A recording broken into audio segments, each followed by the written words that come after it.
All right, we will get started, and I'm doing something kind of fun today. I'm going to be doing, oh, I got too many windows open, sharing some slides so we can see how that goes with us. All right, so today we're going to talk about imposter syndrome.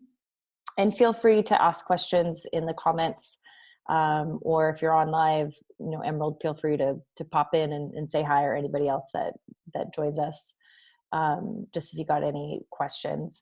I've noticed the imposter syndrome seems to come up a lot with us. I'm trying to figure out, how do I get...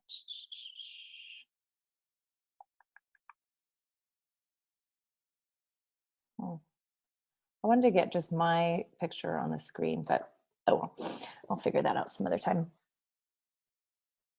And stay for about 30 minutes. Got it. All right. So yeah, so imposter syndrome, I noticed it shows up with a lot of women. I did some research and found out that it was first shared by a couple of psychologists in the 70s. And it was first looked at that it was mostly with high achieving women. And yet some articles say it's also shows up equally with men. I personally don't see it show up the same. I see it show up more with women than I do with men. So nothing against the men. It's just I'm interacting with a lot of amazing women and really seeing that this imposter syndrome, it really comes up. And what really is imposter syndrome? So it's like, let's look at the definition. What's the definition of imposter syndrome? So imposter syndrome, the definition, it can be defined as a collection of feelings of inadequacy that persist despite evident success. Imposters suffer from chronic self-doubt and a sense of intellectual fraudulence that override any feelings of success or external proof of their competence. And let's really just kind of look at this down. It could be defined as a collection of feelings, right? You guys know how I am all with the feelings. So much of what the imposter syndrome is it's feelings. It's how we feel about ourselves. It's how we feel about what we're doing. And it's this feeling of inadequacy, this feeling of not being as good as you actually are. And it's a persistence. And there's what I would say evidence, and yet there's also false evidence. And it's this chronic feeling of self-doubt. And it's women I'm talking to right now that when I talk about self-doubt, I mean, it's hitting me, it's hitting other people, like right between the eyes. Right between the eyes is where that sense of self-doubt really comes in. And it's one of those things that can be super debilitating for us, super difficult, that we doubt ourselves. When working with energy, I think there's a lot of thought process, or knowing like, hey, we know, I know intellectually I'm good at what I do. I can see that there's evidence because people tell me that I'm good at what I do. And yet there's still just kind of this energetic feeling of inadequacy. So sometimes this stuff shows up and as an energy, because it's here to really show us we need to release it, we need to let go of it, and we need to really get access to what our truth is, like our true truth. Everything is energy. If you're a science person, if you're somebody that really likes science, like I do, I love science, then it's like, take a look at how everything vibrates. You look down, to the electrons and the neutrons inside molecules in a molecular, scientific, extremely tiny, tiny, tiny level. It's cells and energy moving around. There's space between the space. You take that on a macro level, there's, satellites, the moon rotating around the earth. There's space in between. There's planets rotating around the sun. And, if you get even bigger out into the galaxies, it's like there's things rotating around each other at a magnitude. I don't even know if we actually truly comprehend human and intellectually. Our souls do, right? So it's kind of like there's energy that's here that needs to be released. And I think that's truly what a lot of us are dealing with when imposter syndrome shows up. So it's like, let's take a look as to what are some of the symptoms of the imposter syndrome. What is it that really shows up for us? So the symptoms, and I kind of look at it as, for us that are doing a spiritual work, what's showing up for us. So according to Tony Robbins, and when he told me this, I resonated with it. We have two primary fears: that everything goes down to not being enough or not being loved. Personally, I'm going to override him. I think it really all goes down to not being loved. And I look at that as little babies. Babies die if they don't, like failure to thrive. If babies, whether it's human babies, puppies, if, kittens, animals in the animal kingdom, when they're not loved and nurtured and taken care of, they die. Let's not get into the reptiles. Let's stay on the mammal side. But symptoms are, the imposter syndrome shows up when it's like you're not feeling enough or you're not feeling good enough, when you're not feeling loved. And these things show up all over the place. They show up in our self-doubt. They show up in our language. I'm going to go through this and start to give kind of some more examples. If when I was younger, I realized I had this question going on in the back of my mind, that it's like, what's wrong with me? Why am I not loved? Well, if I'm asking myself a question like that, I can answer all the time, because I can point out with criticism what it is that I'm not being loved. If I'm not enough, like imposter syndrome is like, who am I to be in front of people? I got this message and this download that I'm supposed to help millions of people. Like, who the hell am I to help people and to help millions of people? Like, who the hell am I to do that? So that's one of those things that shows up. Perfectionism. If everything has to be perfect before you're ready to share. People who, I've been guilty of this. It's like your website, you're doing your website and your copy over and over and over again, and it needs to be perfect until you send it, so that it's kind of like the opposite, that it's like you don't even settle. Like it's never even good enough to be able to get out there. It's got to be perfect, because if it's not perfect, well, then it says something about me. Being the superwoman, being everything to everyone. This shows up with women who work and have families. So if you're a woman that has a company, a business, an entrepreneur, a career, and a husband, or if you've got a career and a business, and maybe you're an entrepreneur and a kid or a family, there's just, you're trying to be everything to everyone. And quite often, and just to let you guys know, it's also can be very instinctual. We put ourselves last. We put everybody else first, even though intellectually we know if we're on a plane and the plane starts to go down, we need to give oxygen to ourselves first. We're told that over and over and over and over and over again. In order to save the child or the person sitting next to us, we have to put oxygen mask on ourselves first, and then we have to help the person next to us.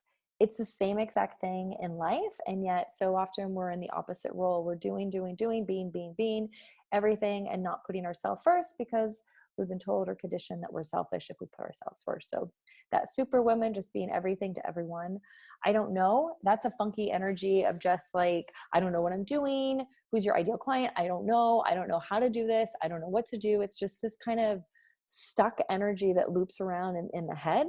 That's just like, I don't know. Self-doubt. Talked about that a little bit already, of just doubting how good you are. Sometimes it's like somebody tells you you're great, you're so good at what you're doing, you're so helpful, you have such these unique gifts, you're so amazing. Or some of you ladies, it's like, you're so beautiful, you're so amazing, you've got such a great body, and then you just doubt it. You don't really believe it. Self-sabotage, that's another fun one. That can also show up in our energies. I thought it was hilarious. The toilet broke literally 10 minutes before I was coming on the call. So it's like I could have gotten caught up in that loop of energy of just, oh my God, why is the toilet working? Oh my God, I did this. Do I need to cancel it? And it's just like, it's just a little hiccup. turn the water off. I'll come back to it after, nothing's going to flood, nothing's going to break. Turn the water off, and then I can come and be here with you and be here.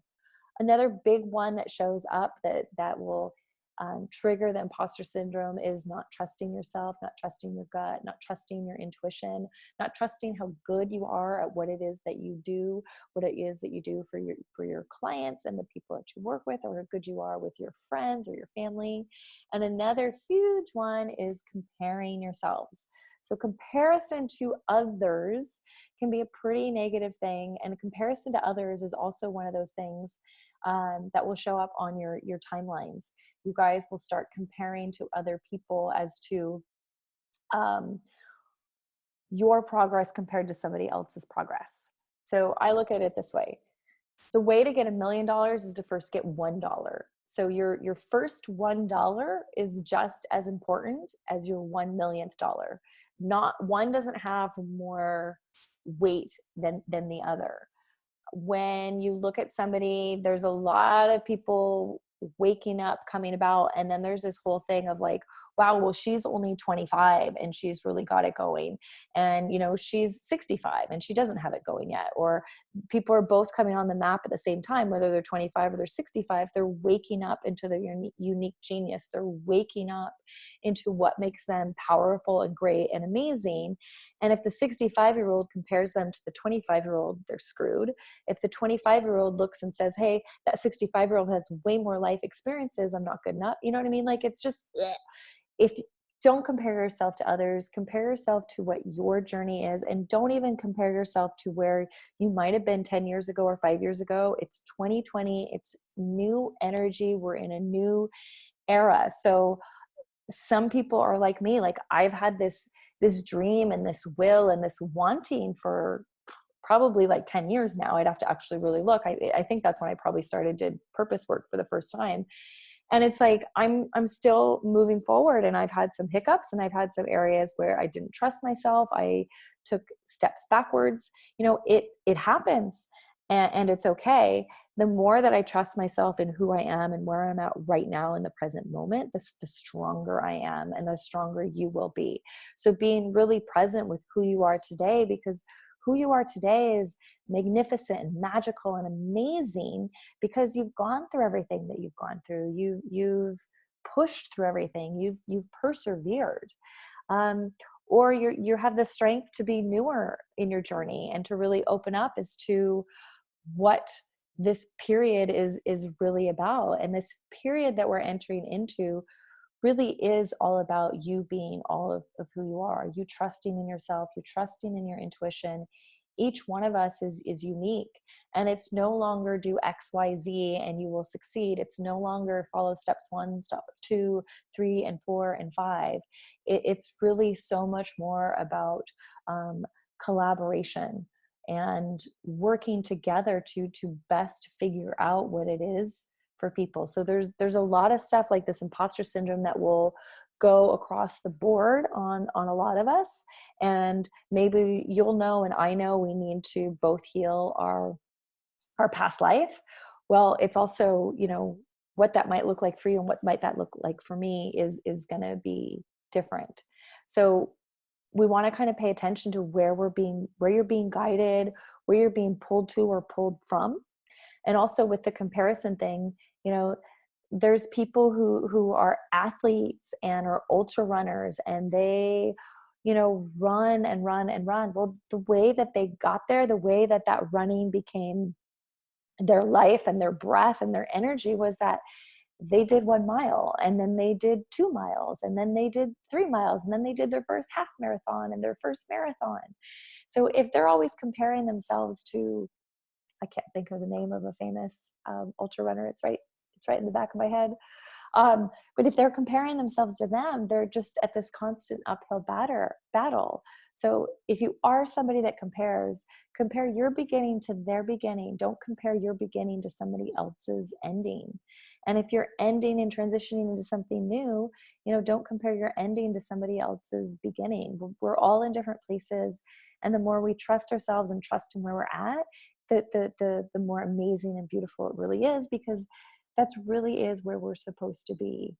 that really is what's happening with us, and that we're in the right place at the right time. So my favorite subject to talk about is, what are some of the main emotions that come around with it? Emerald, if you want to hop on and say a few things, you are more than welcome to share. A lot of emotions that I know that I've seen is that people feel alone, people feel fatigued, they're Frustrated. frustrated. Yep, that's a big one. They feel like they're failing, or fear of failure. Shame.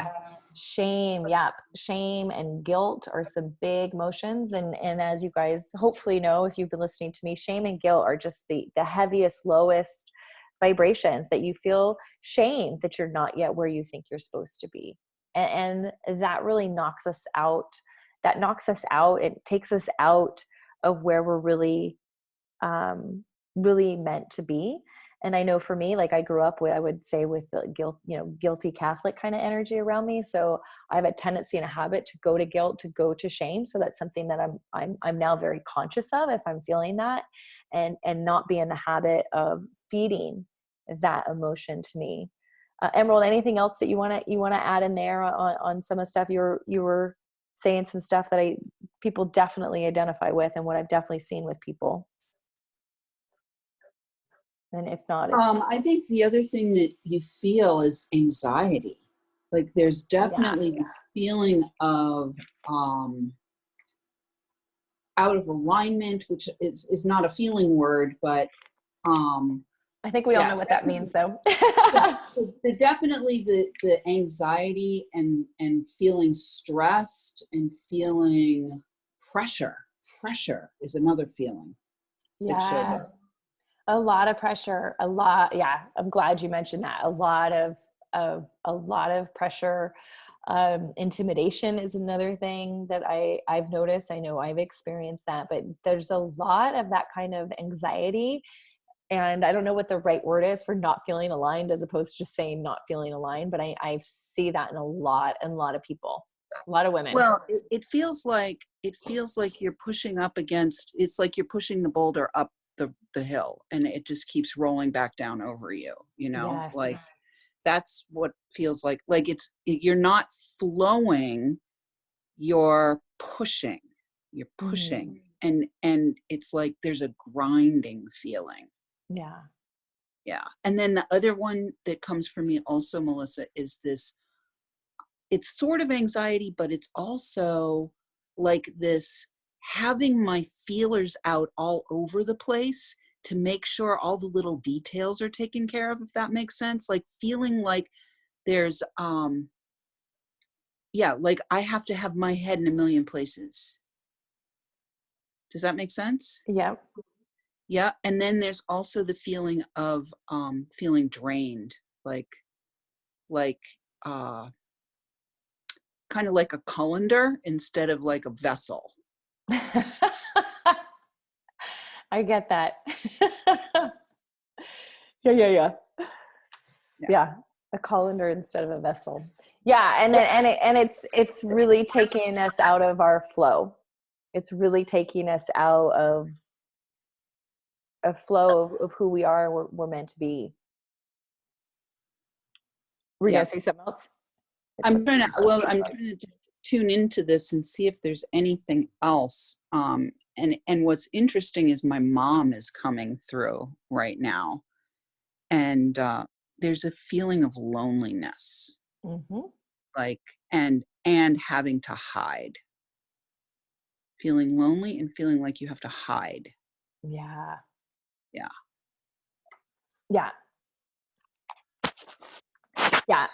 And it is. There's a strong feeling of alone, and then there's that hide energy, which is also can be some of like the self-sabotage, right? Because it's like, and the shame. Yeah. They're same, but I think we're women, and I love how much we could differentiate between all those different things, because there is kind of a different energy and a feel to it. There really is. You know what else I'm tuning into right now, Melissa, is the primal terror of being ejected from the group. Ah, I love that word. Yeah. Like that primal terror, it has something to do with like keeping up with the Joneses. Like, oh, you have to look good and I have to look good. And if I'm not looking good, then, I mean, that's from Landmark Forum too, the looking good thing. Like you can't show that you're sick. You can't show that you're, you can't show anything. Right. That's the other thing. I didn't even get into that part of it. That's totally true. So that part of it is also that it's like everything's perfect in my life. It almost reminds me of the Leave It to Beavers type of age where everything is perfectly dressed, perfectly makeup, perfectly hair, you know, where it's like, especially we got social media. There was I can't remember the name of it, but there was a show that I watched and it was all about basically people on their phone and they're giving points to each other as to like, if you looked good or you acted good, kind of like a Yelp review for people, as opposed to, I just put you on mute, there's an echo, as opposed to, you know, on a Yelp for a business or something like that. And, there, you know, we're on social media, we're out. I mean, I'll be honest, I put some makeup on before I came on here today. Right. And, there is a bit with trying to keep up with the Joneses, and it's separating ourselves so that we can be our true selves. We can be that and try to navigate, restricted and restrained as well. You know, and so the next piece that I want to really get into and start talking about is like, how and why does this all show up? Like, what's kind of the energetic triggers for all of this? And so many of us that have our spiritual gifts, you know, it's that we were at one point in a past life. And I will just mention one thing about past lives, because I did talk to somebody recently who didn't totally believe. I personally do believe in incarnation and past lives. I also look at within this lifetime, you know, I was married at one point and went through a divorce, and that there was a past life that I stayed married and I was on the timeline of staying married and possibly having kids with him. So I also look at that as a past life, so that whenever you have big breakups or big things, or, you know, you were friends with Susie in second grade and she moved, there's another life where Susie stayed and you stayed best friends and you went, you know, through middle school and high school hand in hand. So even within this lifetime, there's the energy of past lives. So I just say that so that we can all be on the same board. I do personally believe in past lives. It's just, you know, no matter what it is I say, use what fits and aligns with you and your beliefs, and hear the message if there's something that doesn't quite measure up or quite align with what I'm saying. So many of us women have had past lives where we were extraordinarily magical. We were witches and magicians, and we were goddesses. And so most likely I have yet to come across somebody who in a past life wasn't taken down because of that. You know, you look at where the world has been, the energy, you know, over the last thousands of years has been very patriarchal. There has been the masculine has dominated the feminine, and there's been abuse of power and control. And yes, we're coming into a new age, and yes, you know, the Me Too movement is helping, and we're piercing that upper limit, and we're bringing the feminine in, and it's all good and it's all great. And it's, you know, we got to trust on a macro level that it's working. If we're going to be trusting that we're exactly where we need to be, I also trust that the world's exactly where it needs to be. And so there's the healing of the energy of any past life that you were taken down or killed or hung for being a witch or being a magician or tapping into your psychic abilities. I see that, I think, with every single woman that I work with, of, you know, what do you got to clear in the past life to really get a lot of that energy out about being in your power. There's the whole tall poppy syndrome. Nobody wants to be the tall poppy of, you know, you don't want to stick out, because if you do, it's too much tension. So we've got to chop that poppy down so that we all stay the same level. And if you even think about, you go back to us in cavemen time, you know, cavemen, cavewomen, and some of this comes from some of my teachings that I've studied Alice Armstrong, is that we are a community. you know, we as a gatherers, the feminine energy, we have our eyes on what berries we need to pick. Is it in the front of the bush? Is it in the back of the bush? What time of year? Where exactly is that bush? But not that bush, because those are poisonous. But this bush is healthy. We've got a baby on our back where we're keeping track of the baby. We've got toddlers over here. We're also charged, you know, of keeping our eye on the other ladies and other gatherers that are around us to keep us safe from any of the predators of wild animals, of lions, tigers, bears, depending on where it is that you may have lived in your tribe, you know, attacking, taking babies, taking people away, relying on other, you know, the hunters, the warriors in the group, becoming warriors ourselves when there weren't warriors there. So there's just like a lot going on. And if you think of us back in that gatherer place, you know, it really was all for one for all, that if one person started going off and screaming and yelling and bringing attention to themselves, that might be the tiger that got them. So when we're coming out of ourselves, you know, out of our closet, coming into our spiritual gifts and sharing this information, it can actually be really scary because it can trigger any leftover energy that's not been healed or let away. I used to have visions of being on stage and being assassinated. So at some point I was some speaker on a stage and I was assassinated. So that I had this assassination energy in me. So of course I'm not going to want to get on stage, right? Because it's terrifying. And a couple other things that show up is just your worthiness. You know, am I worthy of sharing with other people my gifts? Am I okay to do that? Am I deserving of also the windfall that may come, the financial windfall?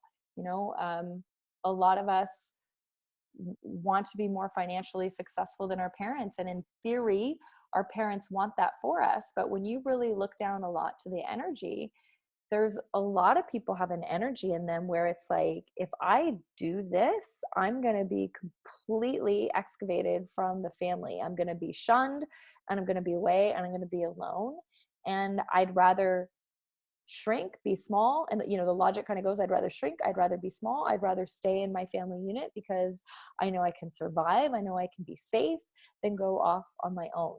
And so a lot of it's really is, you know, clearing that energy, really clearing the energy that's associated with all those, I don't want to say, well, I'm going to say false beliefs, because when you really release that energy, it's really, there's a truth to it because it's there. And when you release the energy, you realize it's just a facade. It's like it's a false belief or a false accusation, or, you know, like it's just this kind of, the energy is real and it's there, but once it gets removed, you can really feel into the truth. And the truth of you and the truth of me is that we're really meant to be powerful. We're meant to share our gifts, and we're meant to be out in the world. And the beauty of it is that we have so many women going through the same things that we get to hold each other's hand, lock it in each other's arms, and realize as we're raising our vibration, it's no longer just one of us raising our vibration. It is no longer the tall poppy syndrome, because there's a group of us that are growing and maturing together. So the key really is about like releasing that, the energy, and really clearing the energy. The other energy that you know, want to make mention of, mention it some, is just the masculine and the feminine. There is a ton of energy between the masculine and the feminine that needs healing, that needs releasing on a personal level and on a larger human level. We're, like I said, we're coming out of that kind of patriarch, and the pendulum quite often swings from one direction to the next. You know, it quite often swings from, you know, all the way up to all the way in another direction. And so I think we're conscious enough aware it's swinging out of the area where it's like the masculine is all powerful. We don't want it to swing all the way up where the feminine is all powerful, making the masculine wrong. We kind of want to stop it more and keep it more in the center, because we are each masculine and feminine. We have both, and you need the inhale to have the exhale, right? We need the masculine to have the feminine. We need the feminine to have the masculine. It's the polarization. It's the two hemisphere of our brains. It's our right, the right brain and the left brain. So it's getting all of that to come together. And the fastest way that I have seen for people to get out of the imposter syndrome is to do energy clearing and to do any of the releasing, because, well, my favorite way actually is to use any transformational coaching that first needs to take place to really get anything that's stuck in the unconscious up to the conscious level, and really get that cleared in a way so that you're on board with it, that you're on board of, you know what, it's okay for me to be out in the world. It's okay for me to be open with my gifts and stand in that power. And then when we can get you more aligned in that, then release the energy about being a witch or being past life, about being a goddess, for being killed for being powerful.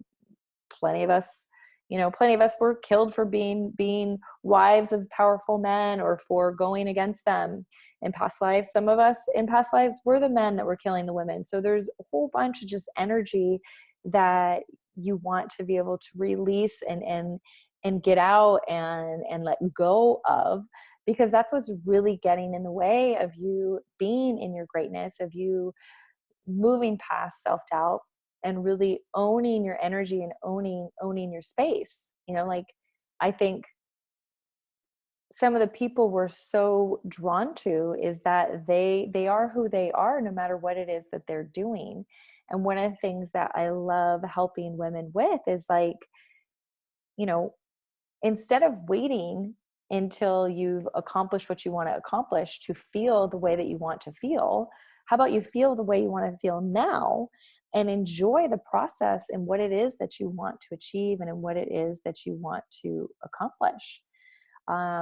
You'll see this in people losing weight. Oh, well, when I lose this much weight, I'm going to be happy. When I make this much money, then I'm going to be happy. And I'm simplifying it, but you guys I hope you're understanding that, it can be as simple and as complicated as, like, when this happens, then and I had that energy with me a ton. It was like, once I get married, then I'll be happy. And it wasn't totally like conscious. I didn't necessarily say that out loud, but that energy was with me. It was in my unconscious. It was, secretly inside of me in the middle of the night. I knew it was there, but it wasn't necessarily something that I would share with other people. And it was a few years ago that I realized, you know what? By the time I meet somebody, I'm actually still not going to be happy, because my presence is here, but my happiness is out here. So when I get closer and closer to what I want, it's not that the presence and the happiness shrink. It's that when I move forward, it moves farther away, and I move forward, it moves farther away, and I move forward, it moves farther away.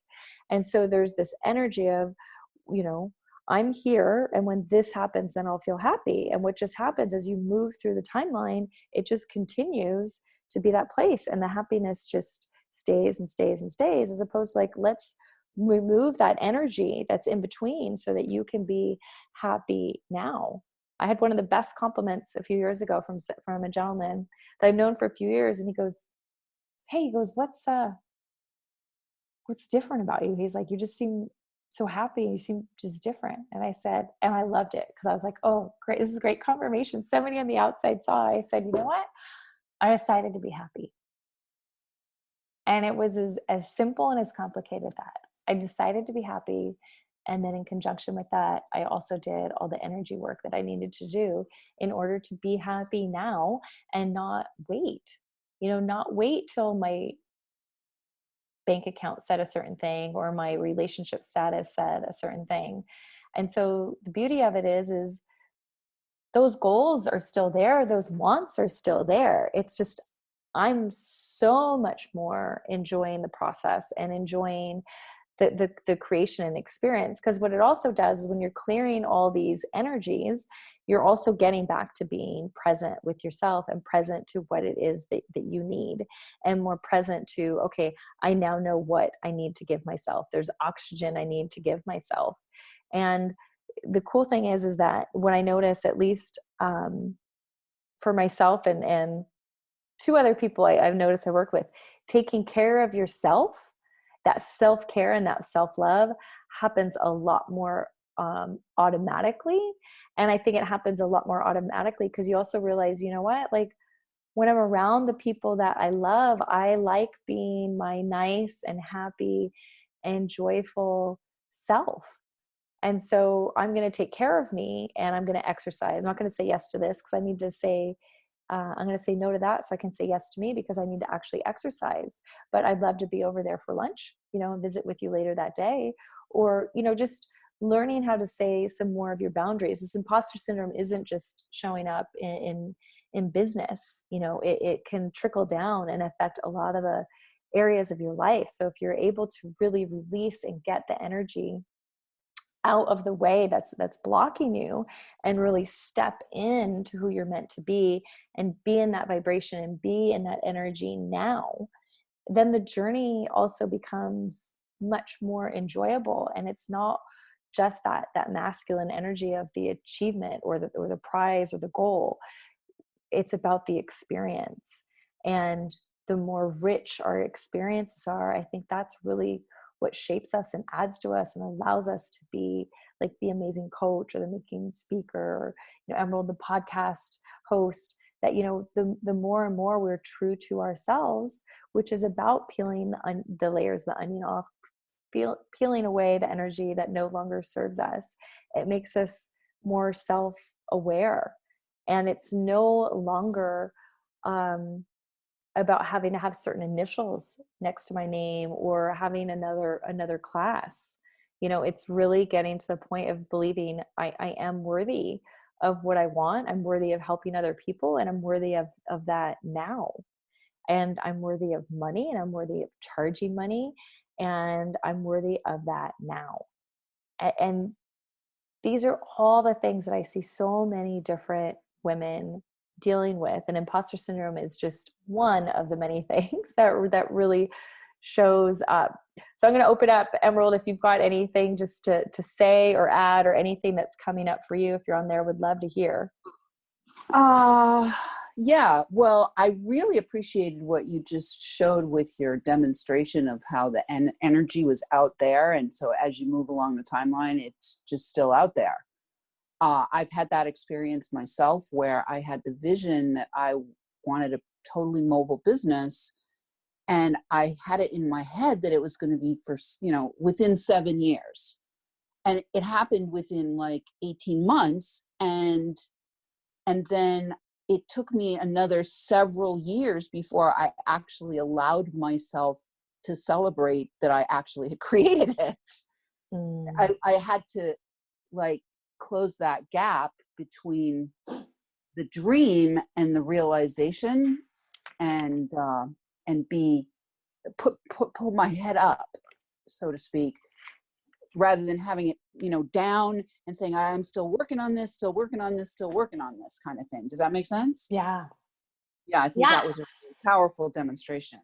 Awesome. And we do, sometimes we get stuck. I know I get stuck in the doing. And that's also very much like that the masculine energy and the conditioning of it. And the masculine energy it's a beautiful, beautiful, amazing energy. And I'm finding, at least for myself and quite a few women I'm talking to and working with lately, of just being in the power of the feminine and being in the being, and being in a higher percentage of the being than doing. You're still doing, it's just you're being a certain way as you're doing stuff. It's so much more powerful, and kind of the harshness that I think some women feel and sense or see in other women when we're stuck in that masculine energy and in that masculine role, is that, there's a harshness about it. And there's just such power with the feminine. I mean, like, you look at nature is the feminine, and it is so beautifully powerful.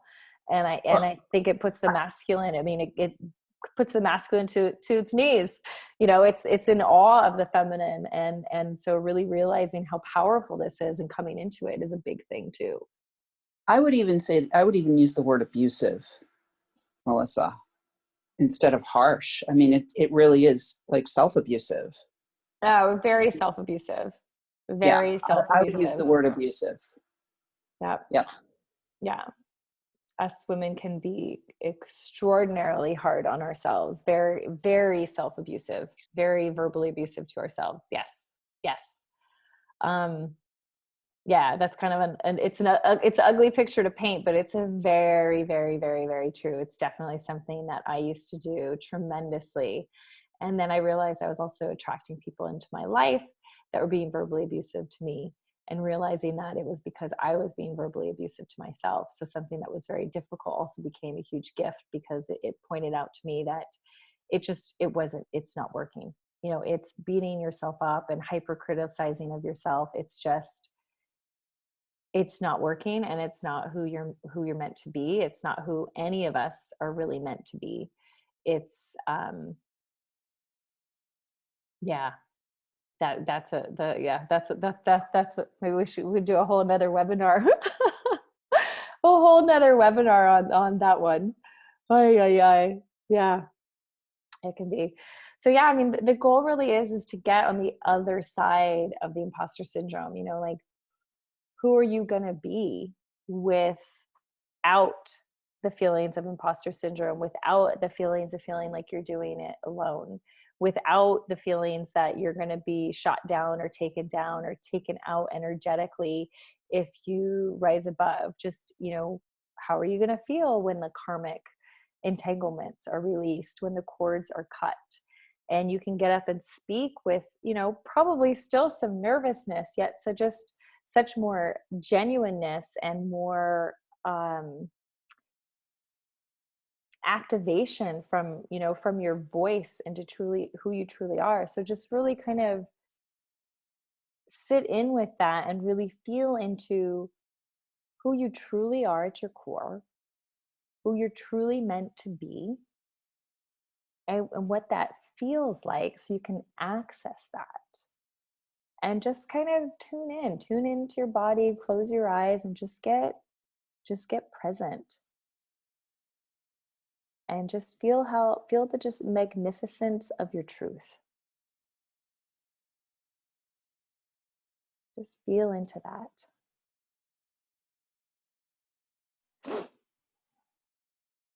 And it's really is amazing, because you are really meant to be somebody really powerful.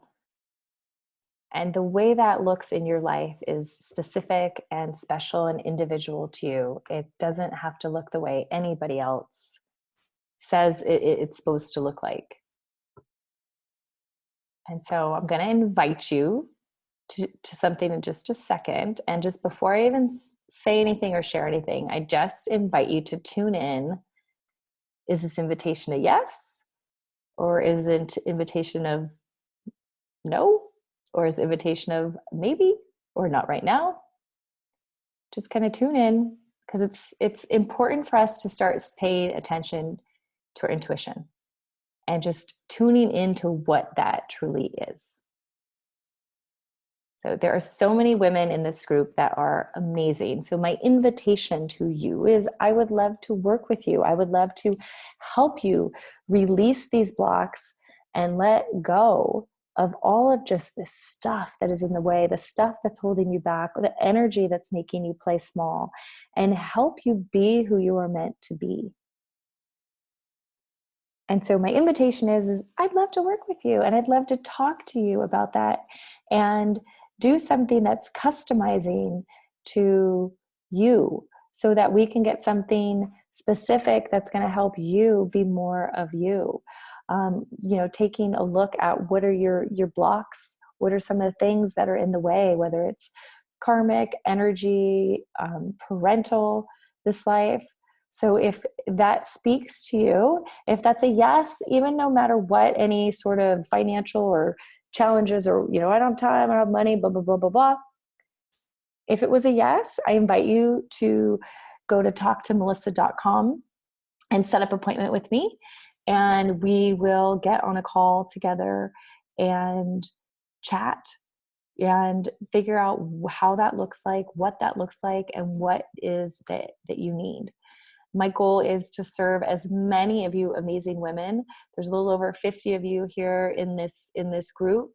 And if somehow you're watching this and you don't know what group I'm talking about the Facebook group, the Spiritual Business Women, the Spiritual Business Woman.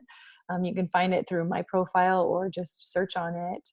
I would love to work with you guys individually to help you really release the blocks that are in your way.